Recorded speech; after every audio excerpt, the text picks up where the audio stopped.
Des policiers désabusés, une population désabusée également, c'est le constat qu'on fait ces dernières semaines, Rosa Méziane. Oui, c'est le constat qu'on fait ces dernières semaines, parce qu'on a eu quand même des affaires assez emblématiques avec des images très, très fortes et très choquantes. Mais on a quand même une polémique avec un champ lexical, moi, que je trouve assez surprenant. On parle d'ensauvagement. Je ne vais pas souvenir que lorsqu'on parlait des Gilets jaunes, on parlait d'ensauvagement. Par contre, quand on parle des quartiers populaires, on aime à parler d'ensauvagement. Et puis, j'ai l'impression qu'il y a une espèce de concours des mots. En son temps, on parlait des petits sauvageons, puis ensuite des racailles. Aujourd'hui, c'est l'ensauvagement de la société. Je ne suis pas sûre, en fait, que se concentrer comme ça sur des mots un peu chocs, ça nourrit le débat. Au contraire, je pense que ça le pollue. Parce que la réalité sur le terrain, c'est qu'on peut mettre effectivement 5 policiers par-ci, 10 policiers par-là. Le ressenti, que ce soit de la population ou des policiers, il n'est pas là. On n'a pas le sentiment d'avoir eu des effectifs supplémentaires. Et pourtant, j'ai le sentiment qu'à chaque fois qu'il y a une affaire et que le ministre de l'Intérieur se déplace, on met des moyens supplémentaires. Sauf que sur le terrain, ces moyens-là,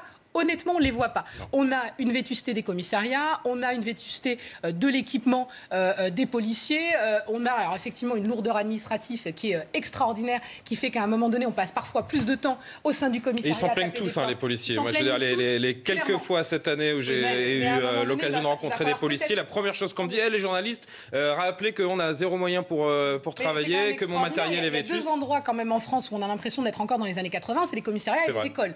Aujourd'hui, j'ai rarement vu des zones, on parle de désert numérique, c'est clairement le cas parfois en termes de procédure dans les commissariats. Donc aujourd'hui, on ne s'attaque pas au vrai problème, effectivement, la relation police-justice, où aujourd'hui, quand vous commettez un fait, un délit, et que vous êtes jugé parfois 1 an ou 2 ans après, comment vous voulez que ce jeune, ou ce moins jeune d'ailleurs, comprenne... Il y a le rapport police-population également qui est important.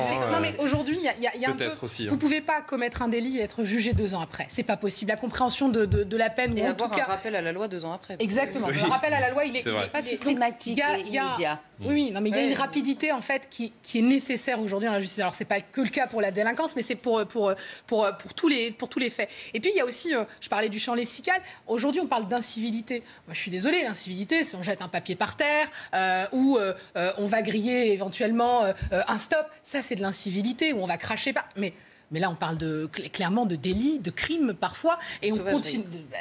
Moi, je suis pas. Non, mais si on dit pas incivilité et qu'on dit pas non plus ensauvagement, qu'est-ce qu'on dit à l'arrivée? On parle tout simplement. Mais c'est non-respect de la loi. Non, mais cette recrudescence, ce phénomène grandissant, comment on le qualifie, avec quel mot, alors quel champ lexical? Mais en fait, je pense qu'on fait. Il y a une espèce de surenchère en fait des mots et concrètement sur le terrain ça ne change rien. Et puis il y a aussi, on parlait du sentiment d'impunité. Il y a effectivement aujourd'hui la peur du gendarme n'existe plus, mais parce qu'aussi on a un gouvernement, pardonnez-moi, qui n'incarne pas vraiment l'autorité. On a eu 3 ministres de l'Intérieur, Gérard Collomb, Castaner et aujourd'hui Darmanin, qui n'ont pas non plus une appétence particulière pour la sécurité. Ça joue aussi. Quand on a eu des Sarkozy, des Cazeneuve, des gens des Valls aussi, des Pasqua, concrètement, il faut terroriser les terroristes, effectivement, donc qui incarnaient pleinement en fait l'autorité. Alors parfois avec moins de moyens, mais il y avait ce respect effectivement de la police, de l'uniforme du gendarme qui était beaucoup mieux incarné. Aujourd'hui, ça ne l'est pas. Et mis à part des mots, je ne vois pas grand-chose.